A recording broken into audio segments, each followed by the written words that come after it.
membentuk sebuah tatanan kehidupan yang tentunya sesuai dengan keinginan Allah dan Rasulnya, ya, untuk bersama-sama meraih ridha Allah Subhanahu wa Ta'ala.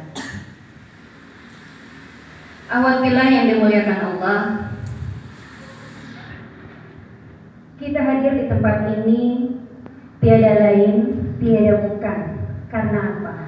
Karena nikmat Allah yang telah memberikan kesempatan kepada kita untuk merasakan nikmat tersebut. Nikmat apa di antaranya? Sehat. Di antaranya nikmat sehat, betul. Nikmat apa lagi? Sehingga bisa datang ke tempat ini. Adanya nikmat waktu luang, betul? Yang sibuk bisa datang ke sini tidak? Yang sakit tadi katanya ada yang sakit, siapa? Sari, siapa? Ya, beliau tidak bisa hadir karena beliau sakit. Kita doakan semoga beliau Allah berikan kesehatan yang paripurna. Walaupun saya belum pernah ketemu ya. Dua kenikmatan yang mengantarkan kita datang ke sini, ya, nikmat sehat dan waktu luang. Kalau kita tahu ada hadis yang mengatakan bahwa ni'matani maghbunun katsirun minan nas hiya as-sihhatu wal faragh. Ada dua kenikmatan yang bisa menipu kita, yang bisa memperdaya kita, yaitu apa? Nikmat sehat dan nikmatnya waktu luang. Coba, ketika kita sakit, siapa di sini yang belum pernah dilanda sakit atau belum pernah mengalami sakit? Pasti semua sudah merasakan sakit, betul? Ketika kita sedang sakit, kita kadang-kadang punya keinginan atau pas misalnya waktunya untuk mengikuti kajian seperti ini. Afwan mau tanya dulu, ini kajian rutin setiap bulan? Ini Ica ya? Ya? Rutin setiap bulan ini? Masya Allah ya. Nah kalau misalnya Allah uji pas di jadwal kajian sakit, ya, kita ketika sakit pasti dalam hati itu ada berterbesit seperti ini. Ya Allah, kalau Engkau berikan kesehatan, maka pasti aku akan datang di jadwal kajian ini. Tapi waktunya datang jadwal kajian, terkadang kita lupa. Ya, mending ke alun-alun kayak festival pedes. Ya, begitu. Jadi salah satu nikmat sehat itu bisa memperdaya kita, bisa menipu kita, ya. Mungkin intinya bagaimana cara kita menggunakan nikmat sehat tersebut. Yang kedua, nikmat waktu luang. Lamun mah teriweuh lah agar ngiringan kajian. Tapi pas waktu jadwal kajian bulan depan, naon we alasan teh? Leres. Berarti kedah aya niatna naon? Atau ngadoana naon? Allahumma paksakeun. Tah eta. Kan berbahasana campur aduk ini penting mangartos. Yang jelas enggak pakai bahasa Arab, bahasa Inggris itu biasa. Betul ya? Itu mungkin ibu-ibu ya. Ibu-ibu apaan? Teteh-teteh ya, teteh-teteh milenial ya. Ada juga ibu-ibu muda di belakang. Siapa yang milenial di sini yang sudah berumah tangga? Ada 1, 2, 3, 4. Berarti kebanyakan milenial yang belum punya pasangan. Sudah punya jodohnya, calonnya? Belum. Kasihan ya loh. Bini badan abisan. Termasuk beliau ya. Masya Allah ya. Itu ya. Jadi apabila yang muliakan Allah, kita harus bisa memanfaatkan potensi nikmat yang dua tadi. Untuk apa? Untuk hal-hal yang memang sangat bermanfaat. Kita isi waktu kita dengan sangat produktif ya. Sehingga 24 jam yang Allah berikan kepada kita sehari itu harus bernilai ibadah semuanya. Kok bisa? Kan 24 jam itu kita ada tidurnya, ada makannya, aya helaina, aya dudutanana gitu ya, aya ngalamunna. Tapi 24 jam itu harus bernilai ibadah. Ya. Tidur kita harus bernilai ibadah. Datangnya juga awal ke sini, IPT, KDT, GDN, GEP, nundutan lagi kena bernilai ibadah. Ya, itu bagaimana caranya? Ya. Yang jelas kita harus terus belajar sehingga kita bisa bagaimana sih kita memanfaatkan waktu yang Allah berikan kepada kita. 24 jam itu harus bisa kita bagi-bagi untuk apa saja di antaranya. bisa kita bagi menjadi 4 bagian. 1. Sa'atun yutafakkaru fi khalqillah. Sa'atun yuhasabu nafsah. Ini emoji kegedean ya. Sa'atun yuhasabu nafsah. Sa'atun yunajat fiha rabbah. Terus sa'atun lil masrof wal mat'am.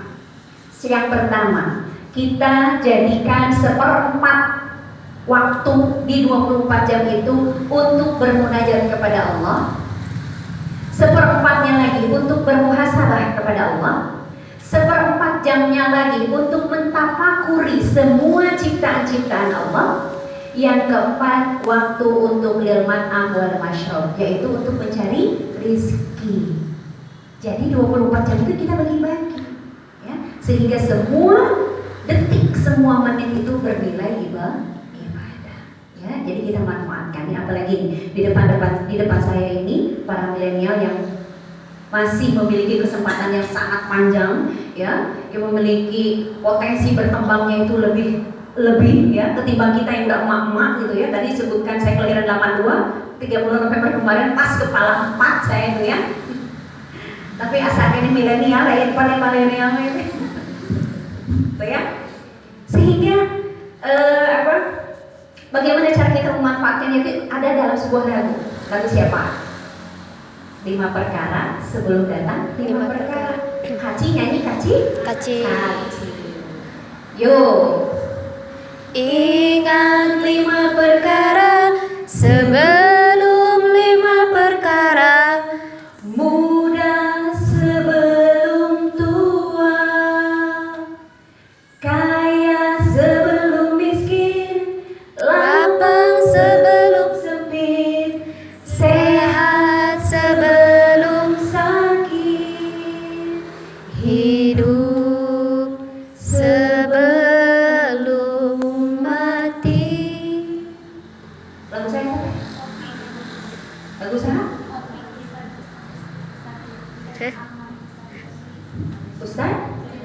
Ustaz Jeffrey Bukhari. Saya selalu rehan sanes. Ya. Nah, itu ibu apabila ya, dan juga ibu-ibu muda. Nah, jadi karena saking nikmatnya kita di dunia, ya, terkadang kita terjebak kepada cinta dunia. Ya, nauzubillah. Saking terlenanya kita di dunia, sehingga Allah memberikan peringatan di dalam Al-Quran. Bisa dilihat Quran surat Yunus ayat 7. Di sana Allah menyeru, innal ladzina la yarjuna liqa'ana wa radu bil hayati dunya wa ma'annu biha. Ya. Di sana Allah menyampaikan sebetulnya itu sebuah ancaman kepada orang-orang yang terlena akan kehidupan dunia, dan mereka tidak mengharapkan untuk kembali atau bertemu dengan Tuhannya. Ya. Watma'an kawaradu bil hayati dunya, saking ku enakna, saking ku nyamanna dengan kehidupan dunia, sehingga mereka lupa bahwa mereka itu akan dikembalikan kepada Sang Khalik. Apa salah satu indikasi bahwa kita memang terlena dengan kehidupan dunia di antaranya? Kita bisa mengukur diri kita, atau mungkin kita bisa bermuhasabah kepada diri kita bahwa ketika kita lebih merasa gelisah kalau kita tidak punya bekal untuk hari esok, dibanding kita merasa gelisah ketika kita tidak bisa mengikuti kajian bulan depan. Ada nggak ahwat di sini yang merasa gelisah? Ya Allah, kumahanya lamun bulan depan abi teu biasa ngiringan kajian. Gelisah hati ini. Atau lebih gelisah mana? Ya Allah, kumahanya enjing teh jaba bayareun ka kampus abi can gaduh. Budak can aya bekal. Iuran bayareun, anu siapa yang merasa gelisah seperti itu? Ya, itu salah satu indikasi bahwa kita terlena dengan kehidupan duniawi. Yang kita pikirkan hanyalah urusan duniawi. Sehingga dalam sebuah hadis pun ditegaskan bahwa memang kondisi itu pasti bakal ada terjadi. Ya. Rasul mengatakan, sayati zamanun ala ummati, akan datang suatu zaman kepada umatku di mana ya la islama illa ismuhu. Teu aya nu namina Islam teh atau agama Islam teh kecuali hanya namanya saja.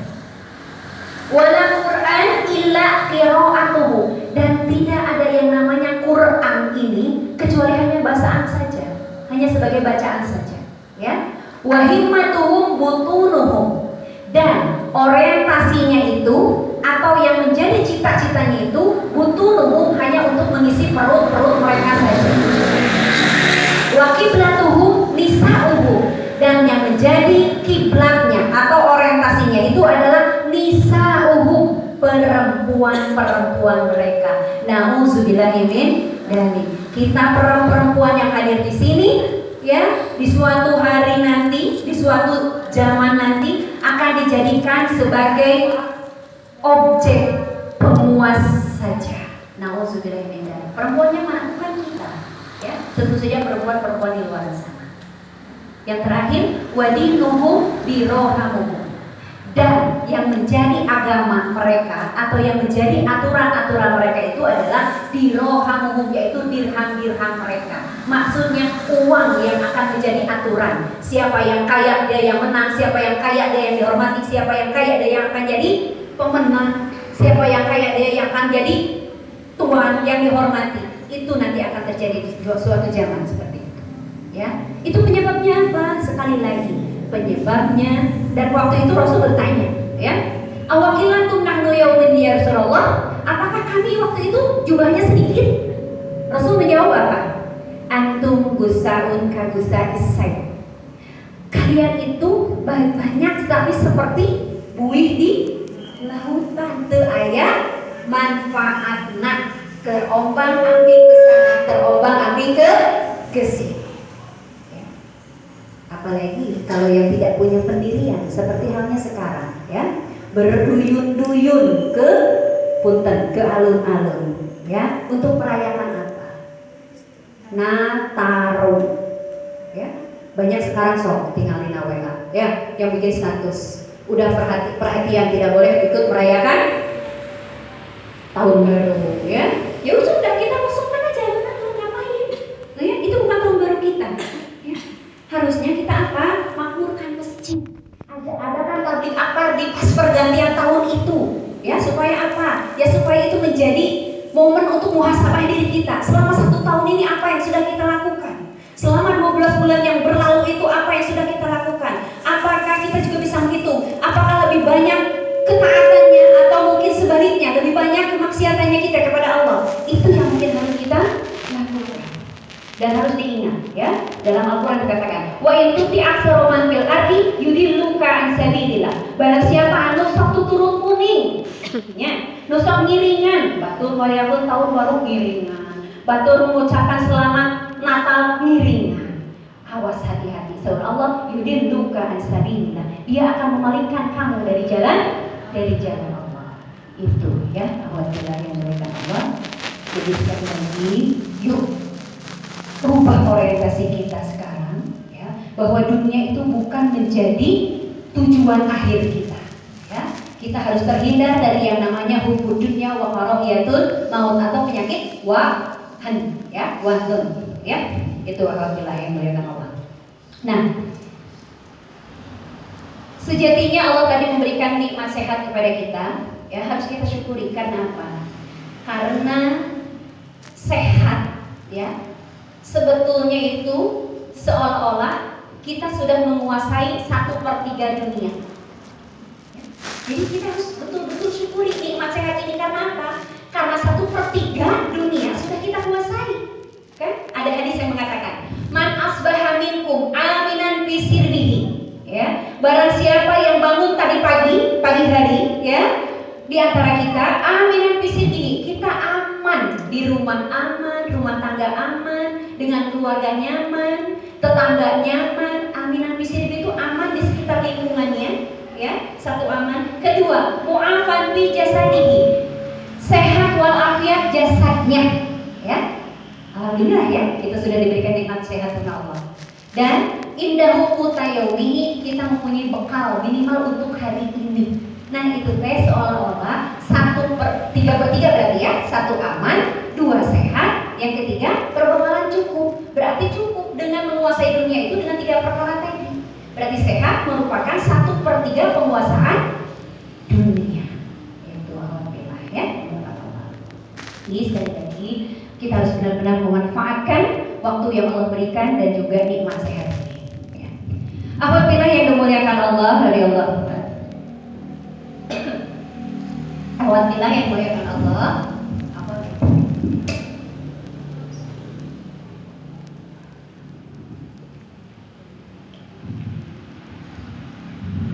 Sebagaimana tadi judul, enggak ada ya, nggak pakai spanduk untuk judul ya. Nah, sebagaimana tadi judul yang disampaikan oleh Tete siapa tadi? Teh Sipa ya, oleh Teh Sipa bahwa kajian kita kali ini adalah tentang Mar'atus Sholihah ya. Memang ini kajian tema yang memang seharusnya menjadi tema favorit kita. Karena apa? Karena yang dibahas adalah kita ya. Jadi dan sudah merupakan ketetapan azali teteh-teteh awal bilang kepada Allah. Allah menciptakan kita berpasang-pasangan. Ada laki-laki, ada perempuan. Ada suka, ada duka. Ada siang, ada malam. Ada tangis, ada tawa. Apalagi? Ada miskin, ada kaya. Ada siang, ada malam. Itu sudah ketetapan aja ya. Dan pernahkah kita berpikir apa maksud Allah dari semua itu? Pernahkah kita berpikir, nah orang ya Allah nyiptakan laki-laki, nyiptakan perempuan, nyiptakan siang, nyiptakan malam, pernah nggak kita berpikir? Mungkin di antara kita ada yang belum pernah berpikir. Yang harus kita ingat, inna khalaqnakum apa hasibtum annama khalaqnakum abata? Apakah kamu mengira bahwa kami menciptakan kalian itu sia-sia? Wa annakum ilaina la turja'un? Dan apakah kamu juga mengira bahwa kalian itu tidak akan dikembalikan? Ya. Berarti Allah menciptakan laki-laki dan perempuan pasti ada maksud dan tujuan tertentu. Ya, kita ambil temanya itu ya, adanya laki-laki dan perempuan. Salah satunya kita ada seorang mar'ah ya, perempuan tadi. Nah,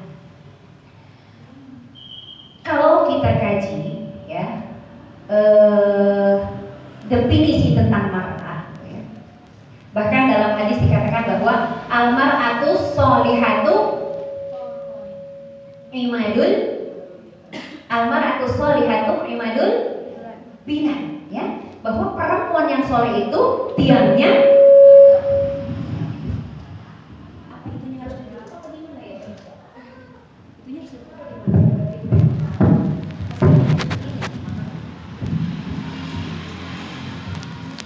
ya. Enggak kayaknya baca. Jadi saya posisi harus begini. Kerjain mungkin apa sekali-kali. Al-mar'atu sholihatu imadul bilad. Perempuan soleh itu tiangnya negara. Nah, berangkat dari hadis al-mar'atu sholihatu imadul bilad, kita bisa menyimpulkan bahwa kita sebagai perempuan ya menjadi kekuatan masyarakat muslim, menjadi sebuah unsur kekuatan masyarakat muslim. Ahwat bila sadar nggak akan itu? Sadar nggak bahwa kita itu adalah sumber kekuatan bagi masyarakat muslim kita, sehingga yang namanya imad, yang namanya tiang, ya, dia itu berfungsi sebagai pengokoh. Maju atau tidaknya sebuah bilad, sebuah negara tergantung kepada imannya, tergantung kepada tiangnya. Dan siapa yang menjadi tiangnya itu? Kita, perempuan soleh ya. Nah makanya penting kita kaji apa sih mar'atus sholihah itu. Walaupun kita sering mendengar dan kita juga bisa mengatakan arti dari mar'atus sholihah itu sendiri apa ya. Al-mar'atu naon teh? Perempuan solihah soleh, eta atuh dabut tenopi al-mar'atu sholihah teh perempuan soleh, terus, ya. Tapi esensi dari perempuan soleh itu seperti apa? Ya, yang mungkin harus kita pelajari sehingga apa? Sehingga kita bisa menjadi betul-betul bisa menjadi kekuatan bagi masyarakat muslim ini. Dan juga bisa dikatakan bahwa umat Islam itu butuh siapa? Butuh kita perempuan. Ya. Kita lihat sejarah ke belakang. Bagaimana perempuan atau wanita-wanita jahiliyah dulu kedudukannya seperti apa? Ya. Bisa kita baca sejarah dan juga bisa dikatakan bahwa wanita pada zaman dulu seolah-olah tidak memiliki hak, tidak memiliki kedudukan, tidak memiliki harga diri. Mereka hanya dijadikan objek pemuas nafsu belaka. Ya, bahkan saking malunya lahir anak perempuan di kumaha? Dikubur hidup-hidup. Tapi mending ari dulu malah heula ditinggal istri pamagetna. Ari ayeuna coba acan ge lahir nak perut kene tos di berarti parah mana kehidupan dulu sampai sekarang. Nauzubillah ini. Nah begitu. Nah, Islam hadir untuk apa? Untuk mengangkat derajat perempuan dari lembah kehinaan menjadi ke tingkat kemuliaan yang tinggi. Islam hadir mengangkat perempuan dari penindasan dan mendudukannya di kedudukan yang paling tinggi. Ya. Bahkan Islam menjadikan hormat kepada ibu itu 3 kali lipat daripada kepada bapak. Dan Islam juga menjadikan surga ada di bawah telapak kaki ibu. Tapi pertanyaannya, kalau surga ada di bawah telapak kaki ibu, hari ibu bakal kabayan surga nama? Itu PR buat kita. Jangan sampai kita hanya mengatakan anak